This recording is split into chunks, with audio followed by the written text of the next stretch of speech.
अस्सलाम वालेकुम। मैं अली असगर ताज। मैनू उम्मीद है मेरे सब दोस्त खैर वफीर नाल होणगे।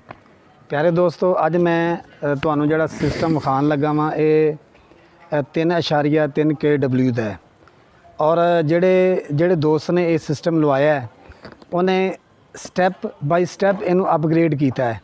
मैं तुहानू विखावांगा। सब तो पहला वो तुहानू सब तो पहला वो 5 प्लेटां नज़र आ रही होणगियां 150 वाट दियां।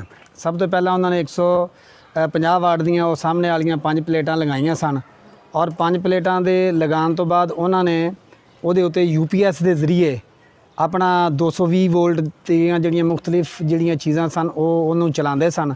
फिर उन्होंने उन्होंने सिस्टम नूं अपने नूं थोड़ा जिहा होर अपग्रेड किया और अपग्रेड करन तो बाद उन्होंने इस साइड के उत्ते 230 वाट दियां 2 प्लेटां ए लाइयां और 150 वाट दियां 3 प्लेटां इधर लाइयां और थले उन्होंने जी मेरे हिसाब नाल जी फ्यूचर नूं मद्देनज़र रखदियां होया जी अकलमंदी का मुजाहरा किया है वो यह किया है कि उन्होंने जिहड़ा थले इन्वर्टर लगाया वो 3.2 kW का सी और हुण उन्होंने इस तरह किया है कि यह 550 वाट दियां 2 प्लेटां जिहड़ियां ने वो उन्होंने इहदे विच होर ऐड कर लियां ने और हुण तकरीबन जिहड़ा उन्हां दा इस वेले जिहड़ा सिस्टम है थले जिहड़ा इन्वर्टर लगा है वो तो लगा है 3.2 kW का और हाले भी इहदे विच 550 वाट दियां जिहड़ियां 2 प्लेटां ने इहदे विच होर तुसीं ऐड कर सकदे हो।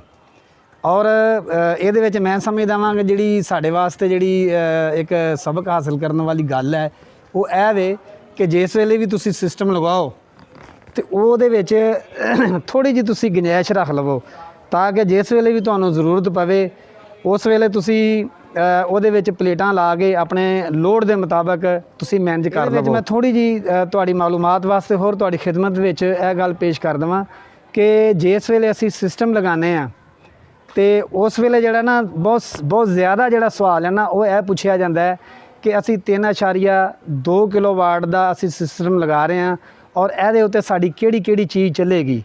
एक चीज़ सानू मद्देनज़र रखनी चाहिए कि असी अगर 3.2 kW का सिस्टम लगाने वो सानू कम अज़ कम जड़ा ना वो 2.5 kW जड़ा ना वो बिजली प्रोवाइड करता है और 2.5 kW तो ये हुण तुहाडा हुण अपना हिसाब है कि तुसी क्या फ्रिज चलाना चाहते हो, पंखे चलाना चाहते हो, मोटर चलाना चाहते हो, इस्त्री चलाना चाहते हो। ये सारियां जिहड़ियां चीज़ां ने ये ईजीली चल जांदियां ने। तुहाडी एक जिहड़ी मोटर है मोटर तकरीबन 1000 वाट की होंदी है। इस तरह जी इस्त्री तुहाडी होंदी है ये 1000 वाट की होंदी है। इस तरह जिहड़ा फ्रिज हुंदा है तुहाडा 150 वाट तो 200 वाट तक यह होंदा है या 200 कई लोगों ने बहुत ज़्यादा वड्डी फ्रिज भी रखी होंदी है 250 वाट का तक भी हो सकता है तुहाडा फ्रिज।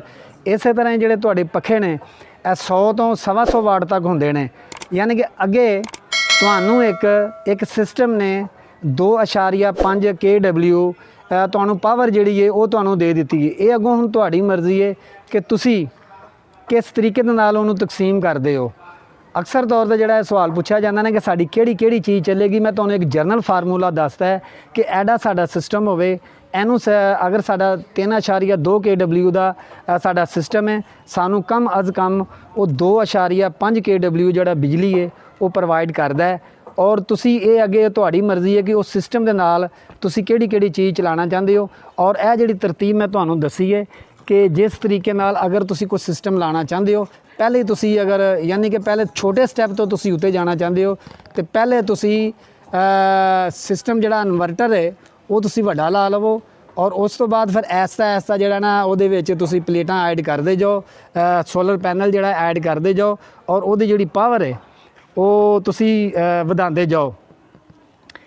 इस सिस्टम के मुतलक अगर कोई भी तुसी तुहाडे ज़हन दे विच सवाल आंदा होवे तुसी कोई मेरे को सवाल पूछना चाहो WhatsApp नंबर जिहड़ा है वो मेरा स्क्रीन के उत्ते तुहानू नज़र आ रहा होएगा।